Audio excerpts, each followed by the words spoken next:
Olá pessoal, aqui quem fala é Michele Camargo. Estamos começando mais uma aula de estática da nossa série Fácil e Descomplicada, desmistificando a estática dos sólidos. Essa é a aula 18, onde nós faremos uma revisão sobre produto vetorial.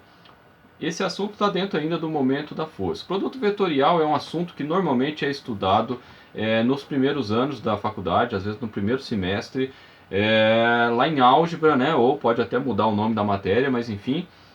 E é lá, quando a gente está estudando isso, a gente muitas vezes não entende a aplicação. E uma das aplicações aqui é para facilitar o cálculo de momento de uma força. Quando a gente está falando de momento de forças no plano, duas forças, fica simples de fazer, ou uma força vezes distância, faz ali as duas separadas ali e acabou, né? Mas quando eu estou falando de diversas forças e no espaço, né, tridimensional, aí começa a ficar complicado. Então o recurso é utilizar o produto vetorial, que facilita do ponto de vista matemático, embora o produto vetorial tem que trabalhar com matriz, seja um pouquinho mais chatinho, mas ele na verdade facilita o estudo de uma forma geral. Ele fica mais rápido até, desde que você use as técnicas corretas.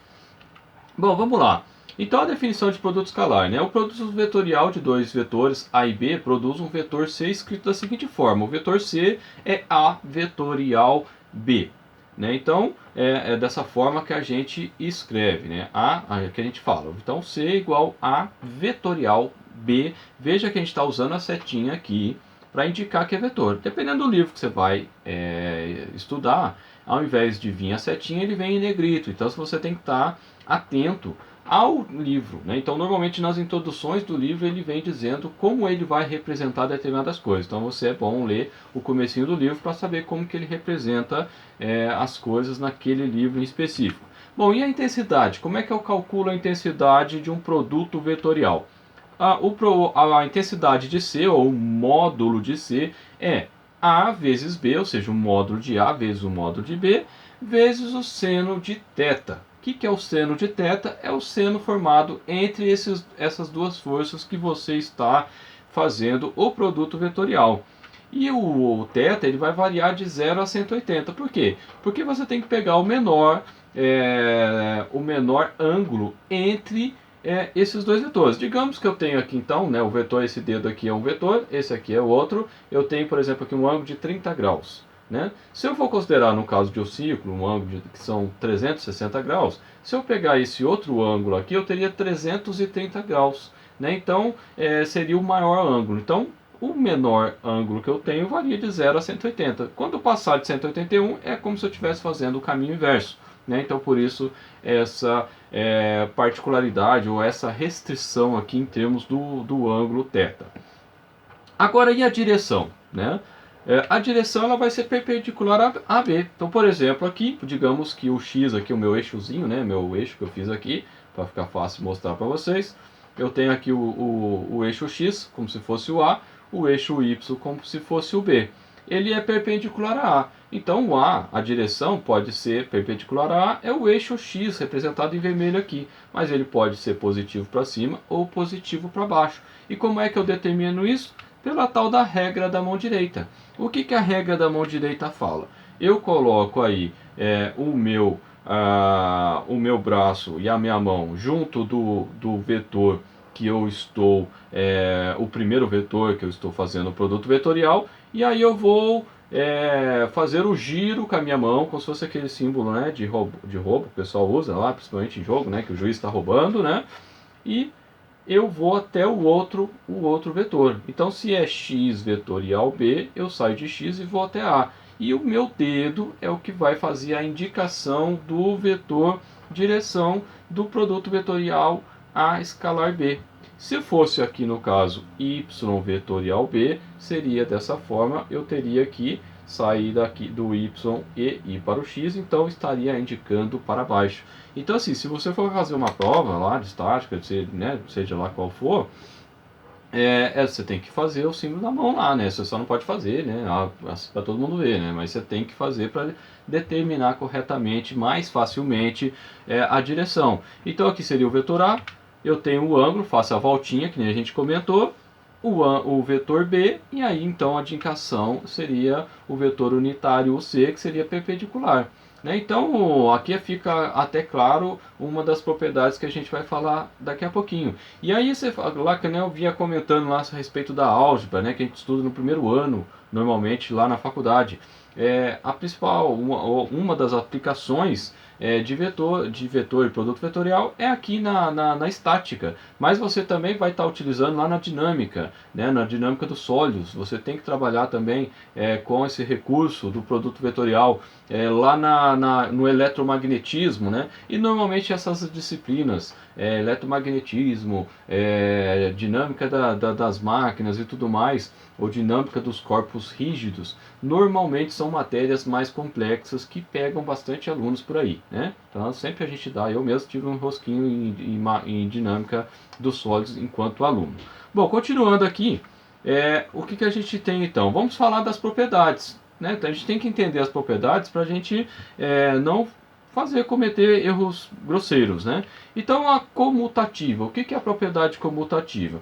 É aquela propriedade que diz o seguinte, no caso aqui o C é o A vetorial B, será que o B vetorial A é igual, né, ou dá na mesma? Então a comutativa é isso. Se eu tenho, por exemplo, o número 6, o 6 pode ser resultado de 2 vezes 3 ou de 3 vezes 2. Então não muda. Então é uma propriedade comutativa, né? Então no caso do vetor não é. Se eu, que nem o exemplo aqui, se eu fizer x vetorial b pela regra da mão direita, então o meu vetor está para cima, aqui no mesmo sentido do meu z. Se for y vetorial b, neste caso, o vetor estará para baixo. Então, não é comutativa, não é a mesma coisa. Então, o vetor B vetorial A não são iguais. O que eu tenho, na verdade, é que são inversos, né? Então, enquanto um está apontando para cima, nesse exemplo que eu acabei de fazer, o outro está apontando para baixo. Então, você tem que ter isso em mente, principalmente quando a gente for falar do teorema de Varignon, né? Não sei como é que fala isso, e a gente vai estar aplicando essas propriedades mais nessa teoria aí que a gente vai falar na próxima aula. Fazendo agora uma pequena pausa para alguns recadinhos. O primeiro recadinho que eu gostaria de trazer para você se você quiser baixar o material dessa aula e também de outros conteúdos que nós temos no canal, basta você clicar no link que está aqui abaixo na descrição do vídeo. Você vai ser direcionado para um formulário, basta você preencher com o seu e-mail e com o seu telefone do WhatsApp, que logo na sequência você vai receber lá no seu e-mail um link onde eu disponibilizo todo esse material. Basta você fazer isso uma vez só, salvar o link no seu navegador, e sempre que você quiser verificar se tem algum material novo, basta entrar lá e baixar o material, né, por isso fazendo uma vez só. Um outro recadinho que eu gostaria de trazer é convidar você para participar do nosso grupo lá no Facebook. Um grupo de compartilhamento e troca de experiência. Basta também clicar no link logo abaixo aí na descrição. E por fim, eu gostaria de trazer como recomendação para você, se você está aí buscando uma metodologia de como refazer um TCC, muitas vezes nós não sabemos nem começar, né? Então, pesquisando sobre isso, mais recentemente encontrei aí o trabalho do professor Hamilton, achei bastante interessante e estou trazendo para você como uma recomendação. Se você quiser, tiver interesse, está precisando aí de fazer o TCC e não sabe como, que clica no link logo abaixo que você vai ter maiores informações. Voltamos agora então à explicação desta aula. Bom, continuando aqui, uma outra propriedade é a multiplicação por escalar. O que é o escalar? É um número, né? Então, se eu pegar o escalar A minúsculo vezes A vetorial B, é a mesma coisa que eu fizer A vezes o vetor A, né? O A minúsculo vezes o vetor A, que é vetorial B, o vetor B. É a mesma coisa, o resultado será o mesmo de A vetorial, o escalar A vezes o B, né? Então aqui a multiplicação por escalar tanto faz se você multiplica um ou multiplica o outro, não tem problema nenhum. E a distributiva de adição, isso vem lá dos produtos notáveis, lá da matemática, né, a distributiva, ela é o que? Se eu tenho um número multiplicando uma soma de outros números, né? Então como que eu faço, né? Aqui ela vale. Então o A vetorial, o vetor B mais D, é a mesma coisa que eu fizer A vetorial B mais A vetorial D. Então, neste caso, a distributiva da adição ela é válida também, né? Então, se eu fizer matematicamente lá, numericamente falando, vai dar o mesmo resultado. Então, se aplica aqui na parte de vetores também. Né? Isso aqui é importante que muitas vezes a gente está com dois vetores, a gente pode pegar tanto o lado A vetorial B mais A vetorial D e somar tudo isso da forma inicial lá, A vetorial B mais D. Depende do tipo de problema que você está resolvendo e daquilo que você precisa atingir ou alcançar. Bom, continuando aqui, o que nós temos? Né? A formulação do vetor cartesiano. Então, se eu imaginar aqui o plano cartesiano x, y, z, o que vai acontecer? Se eu fizer o i, que é o vetor que está na direção positiva de x, e o vetor j, que está na posição de y, vai dar o vetor k para cima, como a gente já fez esse exemplinho agora há pouco. Se eu for fazendo isso para todos os casos, o que eu tenho? O j vetorial k vai ser o vetor i. Se eu pegar o k vetorial i, vai ser o vetorial vai ser o vetor j. E por aí vai. Só que aí o que vai acontecer? Alguns vetores serão positivos e alguns vetores serão negativos. E o mesmo vetor, se eu pegar i, vetorial i, eu estou sobre ele mesmo. Então, se eu for pegar lá que o módulo é zero, zero vezes qualquer cota é zero. Por que é zero? Porque o seno de zero é zero. Né? Então, se eu for pegar pela própria fórmula de módulo que eu comentei agora há pouco, eu já entendo por que o vetorial do mesmo vetor ele é zero, que é o caso aí de i vetorial i, ou j vetorial j, ou k vetorial k. Bom, qual que é o macetinho aqui desse exercício? Se eu fizer no sentido IJK, né, então, que é o que está na nossa mente, que a gente sempre estuda x, y e z, se for sempre nesse sentido, vai ser positivo. Então, no caso, o i vetorial j é k positivo. O k vetorial i é j positivo. J vetorial k é i positivo e assim por diante. Então, dependendo do que você vai fazer. Se for no sentido oposto, j vetorial i vai ser k minúsculo. Então, é isso que é o macetinho, digamos assim, para você poder resolver mais facilmente o exercício. Eu, particularmente, eu só estou apresentando, porque o livro apresenta, eu achei interessante, mas eu prefiro o meu exemplinho aqui, fazer conforme conveniência, porque se você confunde, aí já era, você perde o exercício por confusão, né? E não porque você errou por falta de conceito, né? Aí erra numa bobagem. Bom, o que a gente tem, né? Como que a gente resolve isso matematicamente? Bom, o A vetorial B, do ponto de vista tridimensional, é o vetor na direção I, na direção J e na direção K. Né? Então vai ser AX mais AY mais AZ, né? E os vetores unitários correspondentes. Vetorial, os vetores é a mesma coisa, só que agora o B, BX mais BY mais BZ nas direções Y, J e K, ou IJK ou X, Y, Z. É sempre dessa sequência que a gente trabalha comumente. O que a gente acabou de falar lá agora há pouco? A gente acabou de falar a respeito das propriedades matemáticas. Então, se eu fizer a distributiva aqui, vai ficar então AXBX I vetorial I, AX mais BY I vetorial J, AZ vezes BZ I vetorial K, mais AY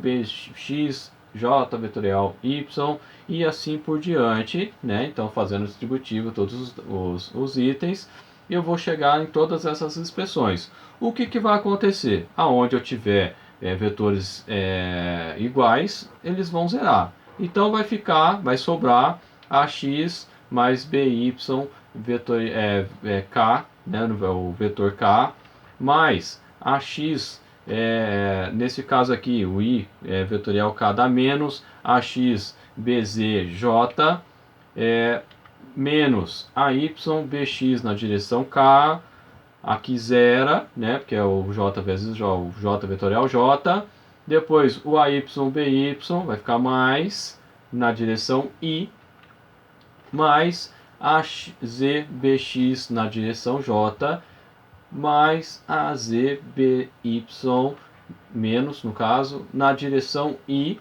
e aqui vai zerar, né, o último AZBZ vai gerar porque está K vetorial K. Aí você fala, vou ter que, por fim, né, vai ficar então que A vetorial B vai ser igual a, então, né, juntando os iguais, né, os vetores iguais, AY mais BZ menos AZ vezes BY na direção I, né, na direção de X, mais AZBX menos AZBZ na direção J, mais AXBY menos AYBX na direção K. Você vai morrer, né? E extremamente, vou ter que decorar isso? Não, basta você saber matriz. Você joga isso numa matriz, A vetorial B vai ser igual, então, na primeira linha vai ser o vetor unitário IJK, na segunda linha vai ser o primeiro componente do seu produto vetorial, então AX, AY e AZ, e na última linha vai ser o segundo vetor da sequência, Bx, By, Bz. Bom, aí você calcula o determinante. Então, para aí, um dos motivos que a gente estuda matrizes lá no cálculo, lá na álgebra, não sei na onde, lá que estuda, não lembro agora, né, já faz um tempinho aí, quase 20 anos que eu fiz essas matérias. E aí, o que acontece?